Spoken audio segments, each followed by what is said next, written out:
Habari zenu na karibuni tena sana.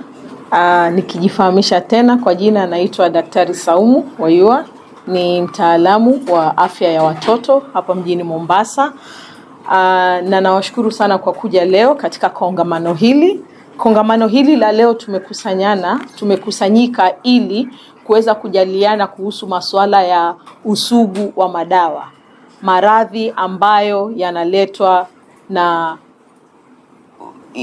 kuangalia usugu wa madawa ambayo tunatumia katika kutibu maradhi yetu yote ambayo tunakuwa nayo ya kawaida katika wakazi wetu na katika jamii zetu.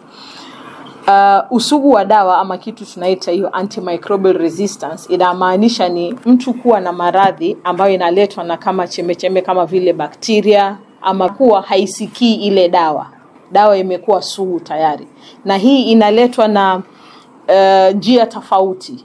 Mojawapo ni katika sisi wenyewe, vile tunavyojitibu wenyewe kwa wenyewe maradhi yetu tulionayo. Homa kidogo tumekimbia kwa chemist, tumechukua antibiotic. Mafua kidogo tumejichukulia dawa, ile kitu tunaita self prescription. Mtu unataka kujitibu wewe mwenyewe. Na kwa sahizi ukiangalia dawa nyingi ambazo tunatumia katika kutibu maradhi kama hizi antibiotic ni dawa ambazo zinatakikana kupeanwa kutoka kwa hospitali na mhudumu awe ameandika kwa kiukamilifu. Lakini mara kwa mara tunaona wengi tunazipata tu mitaani kiholela kwa chemist bila kupata mtu ushauri wa daktari, bila mtu kupimwa kisawasawa. Na hii inaleta athari kubwa sana, kwa sababu inakuwa sasa ni hatari kwa afya ya wananchi wote wa Kenya. Kitu tunaita public health threat. Kwa sababu ikiwa maradhi madogo tutashindwa kuyatibu kwa sababu dawa tunazotumia zimeshakuwa sugu tayari, inamaanisha sasa hata afya zetu zitaanza kuathirika na haya maradhi madogo, hizi infection ambazo tunazopata.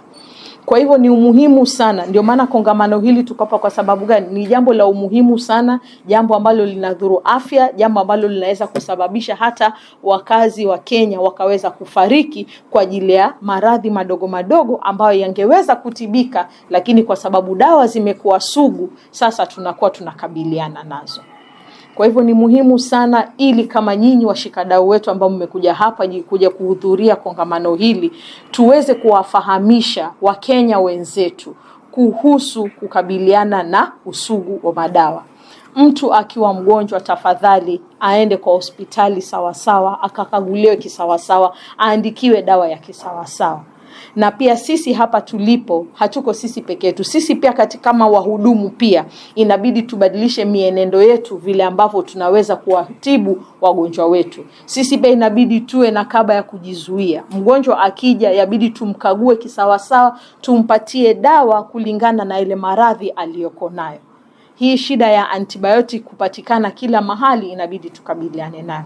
Na hapa pamoja na sisi wenzetu, tuko sisi hapa kwa kaunti ya Mombasa, lakini tuko na serikali kuu ambayo pia imewakilishwa hapa. Tuko na washikadau wenzetu ambao tunafanya kazi nao pamoja katika utafiti wa hii shida ya usugu wa madawa. Shirika la KEMRI wako hapa, shirika ambayo inahusika na watoto, shirika tunaita ya public health, afya ya umma katika serikali kuu, wote wako hapa, na pamoja tunaendelea kufanya kazi kwa bidii ili kuweza kuhakikisha tunaelimisha wakazi wetu wa Kenya kuhusu usugu wa dawa, na pia ili tunaweza kuelimisha wahudumu wetu wa afya ili kuweza kufuata mikakati iliyowekwa na kufuatilia zile taratibu ambazo zimewekwa katika mahospitali katika kutibu maradhi haya yote madogo na makubwa, ili tuweze kukabiliana na hili janga ambalo saizi tunaliita usugu wa dawa, ambayo ni anti-microbial resistance. Asanteni sana kwa kuja leo.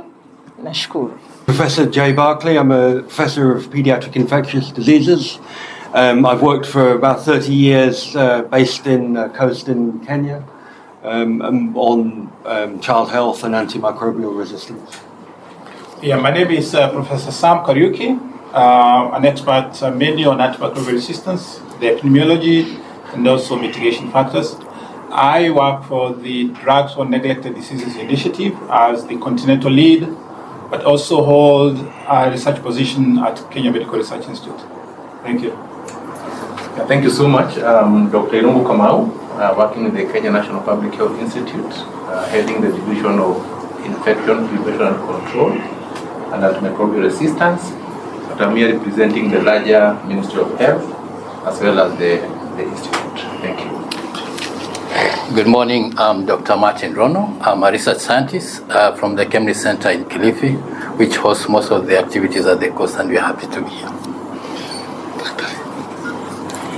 Good morning, everyone. My name is Dr. Saumu Wayur. I'm a child health specialist representing the Department of Health in Mombasa County.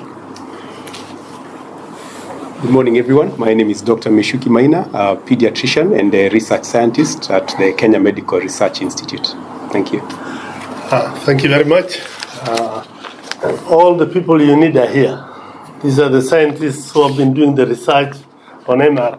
I'll just give you will be given this briefing, but I just want to give a short preview of what the meeting today is about. The team is working together to tackle AMR in Kenya. AMR is antimicrobial resistance and aims to meet the objectives, the following objectives. 1, showcasing successful AMR initiatives in Kenya. 2, identify gaps in data, diagnostics, and stewardship. 3, strengthening One Health collaboration across sectors. And 4, mobilizing funds and partnerships for action. So generally, the antimicrobial resistance, as you might know it, is a problem in this country. It's mainly about drugs which cannot be used for the purposes which they were manufactured for, in viral infections, in bacterial infections, in parasitic infections, and all across the board. It's not only for humans, but also for animals and also for plants. So this, what it means is that our whole life is in jeopardy if we don't take care of this. And it's not only in Kenya, but it's all over the world. And you have seen the map, Professor Kariuki, when he was giving his keynote address, that Africa is in trouble and we're in big problem. And so AMR is literally everything. If we don't take care of it, and we need your good words as the people of the Fifth Estate to spread this. The scientists will provide you with all the things you need. You will get all the information you need, but we have to tell the public about this problem, about misuse of drugs, and the end result, and what it can cause to our communities. So with that, I think I'll call upon Dr. Irungu to say a bit about AMR as well. Thank you.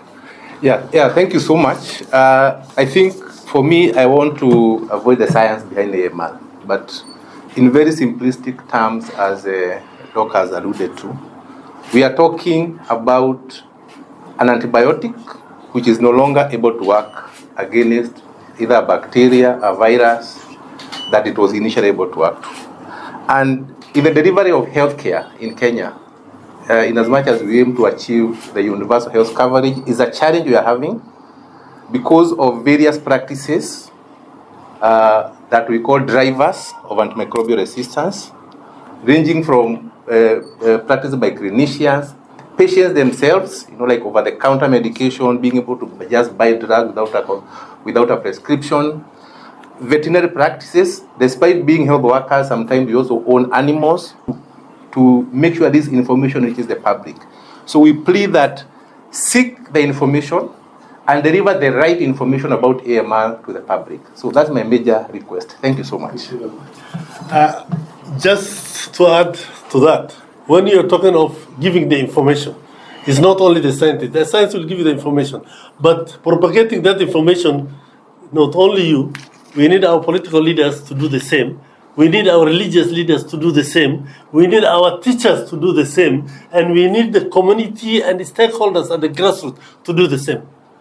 So once everybody knows about it, then we can do something about this. But if we don't give this information proper, then we're in trouble. So, Doctor, Prof, or anybody of you? Or we could ask them questions now. No, I can say something about research. Oh, sure. So, from the research community, so KEMRI and other organisations in Kenya and around the world are doing a lot of research to try to overcome the problem of antimicrobial resistance. One of the big problems is to know what is happening, what's the situation in our settings, in our hospitals, in our communities, in our agriculture, and that needs something called surveillance. Surveillance requires organization, it requires some materials, and it requires support from ministries, it requires support from hospitals, and it requires funding. So as researchers, we are undertaking surveillance and feeding data to the Ministry of Health, but we think that that could be improved. We want to do it on a bigger scale. We want to make sure that the laboratories are running as best they can to be accurate and give reliable results to the ministry. And then at the same time, we can't just do surveillance. We have to do discovery. We have to find out what are the solutions to the problem. Do we have to use a different antibiotic? And efforts are underway to discover new types of antibiotics, but there may also be some already within our cupboards that can be used. And we take the data from surveillance to tell us whether we can use those antibiotics or not. And it'll be different in different situations. So if you go to a rural health centre, something might be very effective. But once you reach the intensive care unit, you're in an environment, and I think somebody mentioned the environment, where there's already a lot of resistance floating around in the environment. And so the patients may become colonized, they may get that resistance from the environment. And so there we have to think of other ways to treat them and look at different antibiotics and combinations of antibiotics. So there's a lot of research going on in KEMRI, in other organizations, and the reason for holding this conference is to make sure that we're working as closely as possible between the researchers, the policymakers, the funders, and the civil society to try to overcome AMR in Kenya. Thank you. Thank you very much, Prof. I think I would suggest Professor Kariuki, because you gave a keynote speaker speech. Yeah. Then I'll also ask after you, Dr. Wayua, to come and give an overview, and then talk in Kiswahili, tell us what we've been doing here today for our... Okay. Yes, thank you. Yeah. Thank you very much. And again, not to repeat what my colleagues have just said, we're really looking at a big challenge of antimicrobial resistance that threatens our livelihoods, our very own livelihoods, so that in some of the diseases that we see, we don't have any options of antimicrobials that can work. And some of these are common diseases like typhoid fever. I think everybody knows about typhoid or has been affected. We have heard about cholera, or somebody has been affected. We heard about other diseases that are quite common around, including some sepsis, bacterial infections that affect bloodstream and so forth, that literally have no antibiotics that are commonly available that can work. So it's really a life-threatening situation. But having said that, what are some of the low-hanging fruits in terms of solutions? We need to look at that as well. What armaments do we have? The Global Action Plan that was developed by the tripartite, including World Health Organization, World Health Organization for Animal Health, and Agriculture, and so forth, came up with at least 5 key objectives for reducing antimicrobial resistance. And they are all very well articulated. But have we been able to exhaust some of them that we can call low-hanging fruit? For instance, we know if we can be able to introduce effective hand washing, effective sanitation hygiene, and effective infection prevention measures in our health settings, that can reduce our infections to nearly 50%. The vaccines that are available, for example, and against typhoid, cholera, and other common diseases, including some of the respiratory infections that affect children. Again, that's another way that can effectively deal with the numerous infections that we find in our own environment. And I dare say that some of the low-hanging fruits in terms of solutions have not been fully implemented. Why? Because awareness is very low. And that's why we need data, but not data just for the sake of it, but data that moves people to act so that we prevent infections and then, of course, be able to look for solutions for those diseases that are already with us by, of course, working with others. And as I said in my talk, sometimes we have a paradox. We go to cities, affluent people, affluent communities, they can access these antibiotics over the counter. And they can buy literally anything they want because the funds are there. If you go to some rural settings in very rural communities, a child can die of a simple infection that probably would have been treated if that particular infection could respond to available antibiotics. But antibiotics are not available. Access becomes an issue. So in general, we're talking about looking first for solutions within ourselves. And I alluded to the fact that some of the solutions lie within creating awareness, using even school children in the first place to be able to create a message channel to their homes, to their siblings, to their parents, and ensuring that that message is also consistent so that there is action. So I will welcome any questions later on during the process. Thank you. Amesema vizuri kuhusu madawa ya binadamu, lakini kuna zingine pia, because vile Dr. Ringo alisema iko kitu inaitwa One Health. Kuna binadamu, kuna wanyama na kuna environment.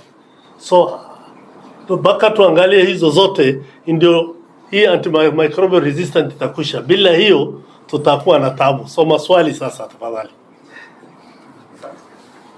Yeah. Perhaps I'm going for some from Cleveland, if you can just give us statistics on perhaps cases of death which has been caused by perhaps misuse of antibiotics in the country, and what specific is needed to be done to ensure that those who are visiting chemistry are given the correct dose, putting in mind that there is also challenges of economy. One can seek for a half dose, 3 tablets. I think the information you're seeking is in Professor Kariuki's keynote address. That is about the statistics. But the other part of it, please forget about it. That one is not allowed. It's illegal. There is nothing called half dose or quarter dose. When you go to see a medical doctor, I'm talking from the health perspective, or even if you go to a veterinarian on other issues. I come from northern Kenya. That's Wajir. I'm a pastoral background. And I was saying there that somebody who doesn't know ABC gets some drugs from somewhere and inject into this animal, and that is the meat you'll be eating everywhere. So it can cause a lot of problems. These antimicrobials can develop because of that. That's why we need the public health. We need to do the surveillance proper. We need to educate people proper. But as per prescription, please take the drugs according to the medicines, according to the way you are given. If you are told, something like, for example, Panadol. Okay, you are told it is 2x3. Panadol is one of the easiest things you can get anywhere over the counter, isn't it? But if you misuse it, you're going to get problems. It causes liver problems. It causes a lot of dangerous other diseases, problems to you, to your body organs. So there is no dawa which is 100% clean. No. So please take care of the doses you take and don't take underdoses, because that is one of the causes of the antimicrobial resistance. Thank you. Chair. Yeah. How are you, sir? Fine, thanks. Okay. There's a serious problem that we are going through in Mombasa. And it would be very nice if you would give us way forward. This thing called Mogoka. The county government wants to ban it, but others say let them continue. Can you just give us something that we can know? Is it really a bad drug or what is it? I want to ask Dr. Rungu, because that is now, let me give you something a bit. Not only Mogoka, but Cambridge did some research on Mira before. Mogoka and Mira are different as well. By the way, Mira before was just a product which was there a natural growing tree, which people used to use it as a stimulant.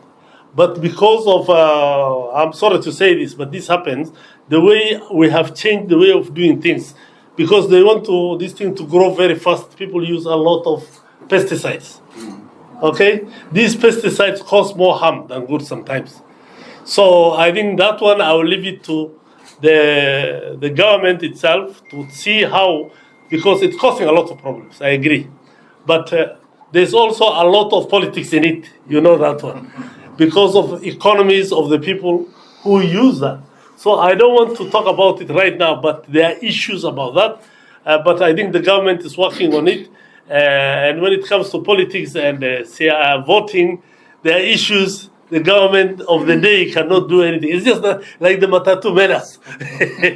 When people want to bring discipline in the transport sector, they put down their arms. What do? You just have to accept. But I hope that something will be done about it. And I will ask Professor Daktari to say one or two about surveillance. And you're okay with it? No. I just want to say the issue of Mogoka is very sensitive.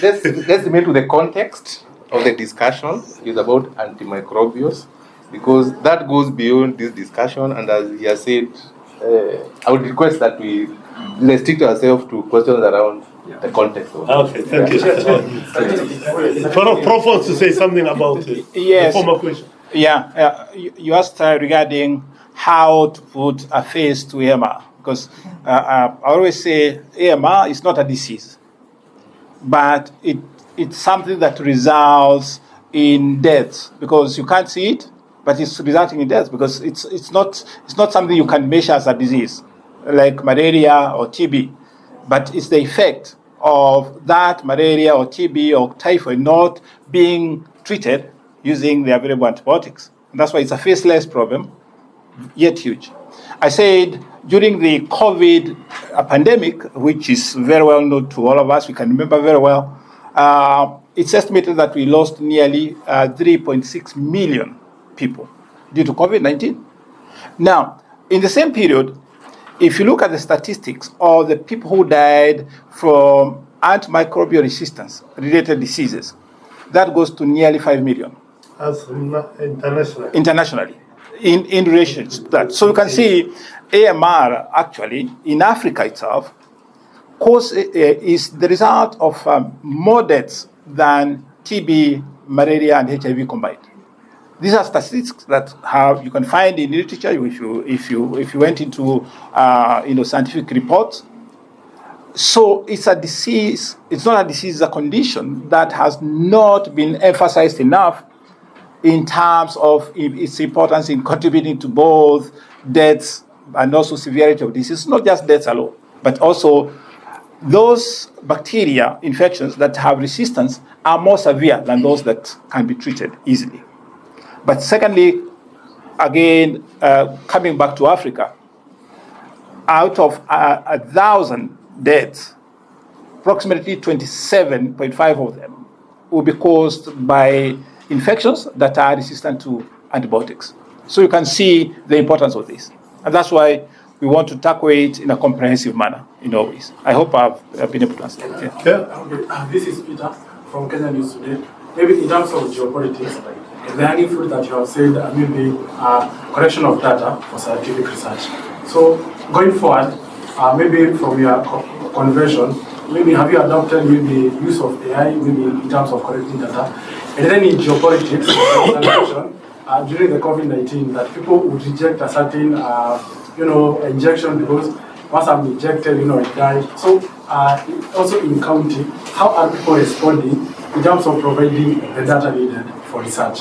And for the government of the day, geopolitics, maybe cooperation between maybe America. We saw recently there was a donation of 2 billion in exchange of data collection, so that drugs coming from America, Americans can know this is the drug that will work in Africa. How are people responding? And in terms of the government of the day and donors, in terms of the data, are they responding well, or there's a narration of data misuse?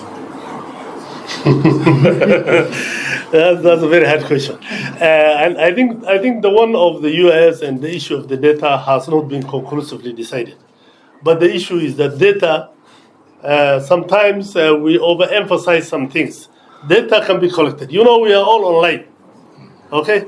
So even if we say our data we are giving out, we are selling out, everybody can get it. You want to tell me that Elon Musk cannot get your data now because you're on Twitter or next? Okay?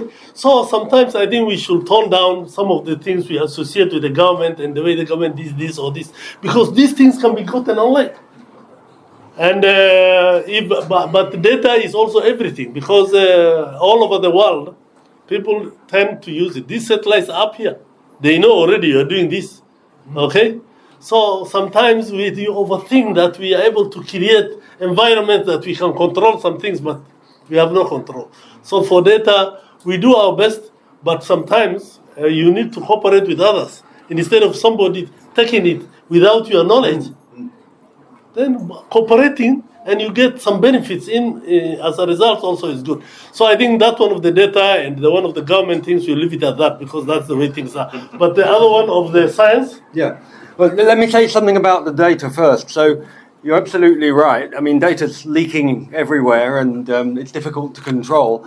But what we need to focus on is making sure the data gets from our surveillance, from our hospitals, from our laboratories, to the government, to policymakers in Kenya, in good time, in a way that can be understood and used. You mentioned AI, so there are not so much AI, but there are advanced machine learning and computational methods that can help us analyze the data from the laboratory, which can predict whether something's going to be resistant or not. And that nowadays is very, very useful.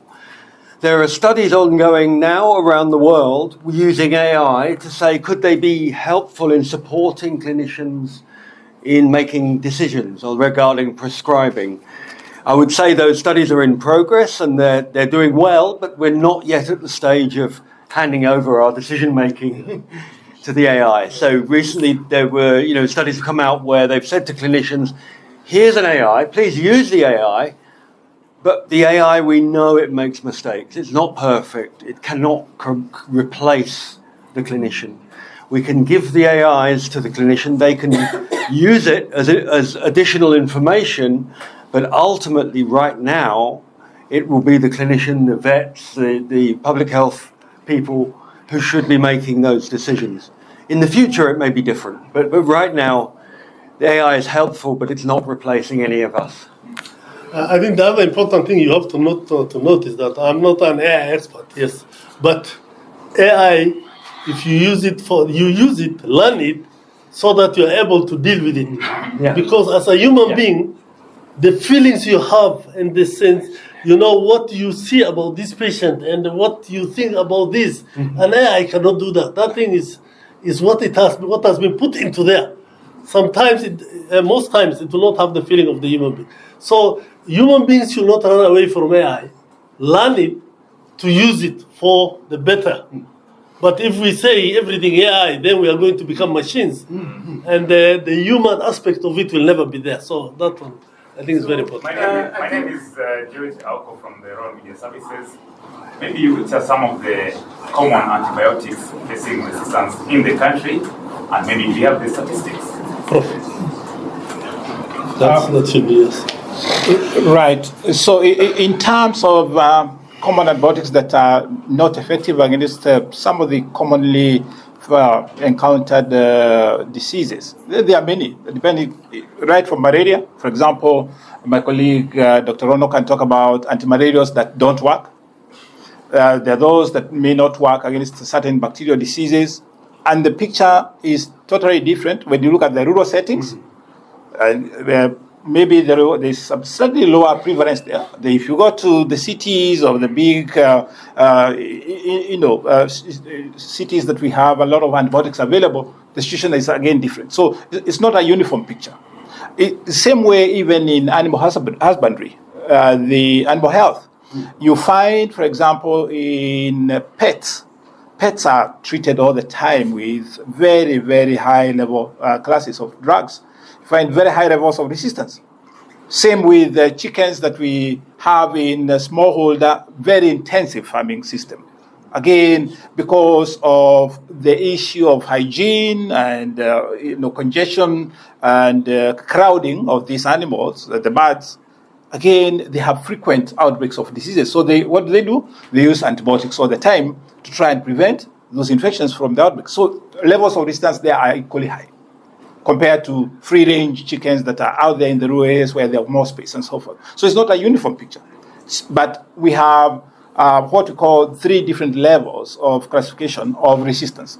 There are those bacteria or pathogens that are resistant to just the common antibiotics. But then there are those that are also resistant to those that we would call maybe second-level options. Where, for example, if level 1 doesn't work, you go to second tier antibiotics. And then there are those that are also resistant to reserved drugs that are reserved for very severe infections. And that's where we have now the danger zone of progressing to what we call XDR, extremely drug resistant, or even pan-resistant organisms, where literally that infection will not be treated by anything you have available here. And there you are left really to the mercies of God, so to speak, because you have nothing else that you can do. We don't want to progress to that level. And that's why we have to prevent this from happening. So it's a whole range. Thank you. Maybe there are diseases that are commonly among the geographical location, maybe in urban and in rural, that are commonly pushing to AMR. Yeah, and there are many. As I said, when we talk about antimicrobial resistance, it's not just for bacterial infections. Even antivirals in HIV have been resistant. We're talking about antibacterials, those that are resistant to bacterial infections, and even antifungals, those that can't work in some fungal infections. And there's a whole range of them. And in fact, I mentioned some common ailments like tuberculosis. There are drugs now that are resistant, but we keep inventing so that we have combinations that will work and try to delay further resistance. In malaria, as I said, my colleague can give you a couple of examples of antimalarials that have been dropped off in the last 10 years and having new combinations that can work. In bacterial infections, some of the common respiratory infections, Klebsiella pneumoniae, and Streptococcus, species, different species of them that are resistant to antimicrobials that are commonly available for us. Typhoid fever as well. And we have seen recent evolution of even cholera itself becoming more resistant than previously thought. Some of the bacteria that cause bloodstream infections, very, very severe ones in healthcare-associated environments, Klebsiella, E. coli, and even Acinetobacter. Again, you find some of them almost 100% resistant to first line, second line, and even reserved drugs. So it's a whole range of them. Yeah. Can I add something to that? Yes, please. Yeah. So I think it's a really good question, and I think AMR for the public is a difficult thing. You know, it's kind of there in the background, it's hidden, but it's causing some problems. I think it's important to get the situation in perspective. I work with children, pediatrics. So if you go in a clinic anywhere in Kenya, there'll be children there with fever, cough, diarrhea, all these things. 90 to 95% of those children do not need antibiotics. They have a very mild virus-caused infection. Only a few viruses are causing severe disease, like some COVID-19s and some other things. But most of these virus infections, which are causing cough and fever and diarrhea, which are our common diseases, they're very mild viruses. They get better in 3 to 5 days. The antibiotics do not help them. The antibiotics target bacteria. They do not target viruses.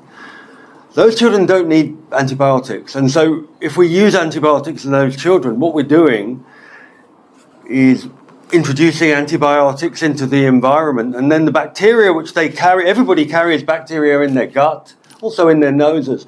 Those become resistant, and then when those are passed to other people, those other people then, if they become sick, elderly, newborns, or the vulnerable populations, if they become sick and antibiotics have been used inappropriately, they will be the ones who will die and suffer.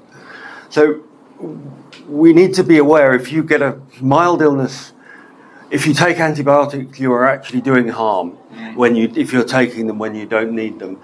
If you're taking them, as we heard earlier, according to a health professional or medical or veterinary professionals' prescription, that's something different. Thank you. So thank you very much. I have to cut this here because just a minute. Let's ask Naftali to say something. You're talking about the county. Is it okay? It has been answered. Thank you. I want to